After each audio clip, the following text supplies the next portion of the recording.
I haven't had a good morning like this in ages. The sunshine of a new day spreads over my face from the window, trickling down to my neck. It beckons me upwards from my bed, inviting me to finally begin the day with its warmth.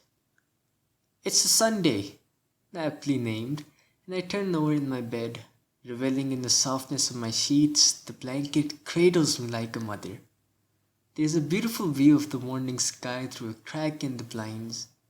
It's almost like the hills themselves are beaming with optimism. I slide out of my bed, surprised at my euphoria. It's been a while since I've felt like this. The room is bright like an orangey haze. Any worries I could possibly possess fade away as I stare vacantly out of the window, rubbing my hands down my face.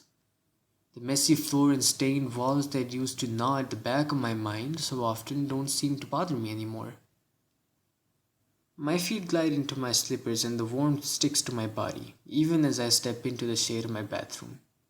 The tap water, which before today I considered dirty and unclean, splashes across my face in an intoxicating manner.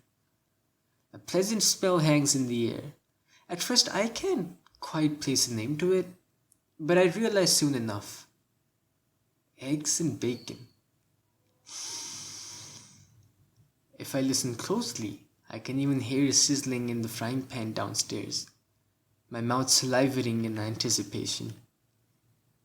I walk down the stairs slowly, savoring each breath I take.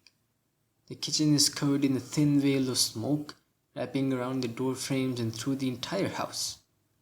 More heavenly rays of sunlight shine into the room, and in the middle of it all, my beautiful wife.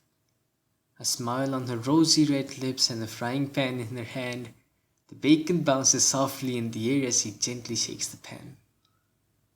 We say nothing to each other. No words are needed. Just that sweet smile of hers and a nod of acknowledgement from me. She hums gently as I linger on the bottom step, soaking in her radiance. A small bottle of pills sits motionless on the counter by her side. I examine the label for a moment. It's a 1/4 milligram of Risperdal. What was that dosage again? Once per morning, once per night. Doctor's orders.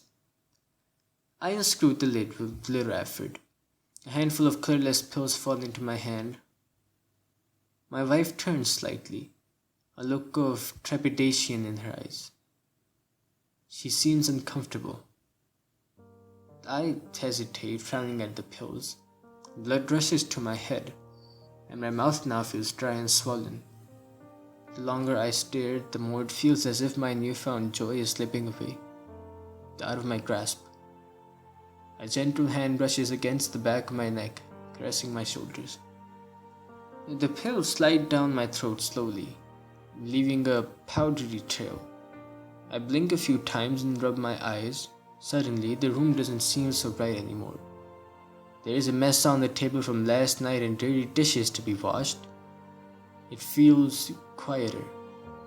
My eyes catch a view out the window much different than I saw before, with rain thrashing against the glass and dark clouds occupying the sky. That previous sense of warmth and security that inhabited my body just a few minutes ago has evaporated. And then I realize the sizzling is gone. Now it's just silent. And the smell, the eggs and the bacon, that's gone too. And all that's left is the dust in the air.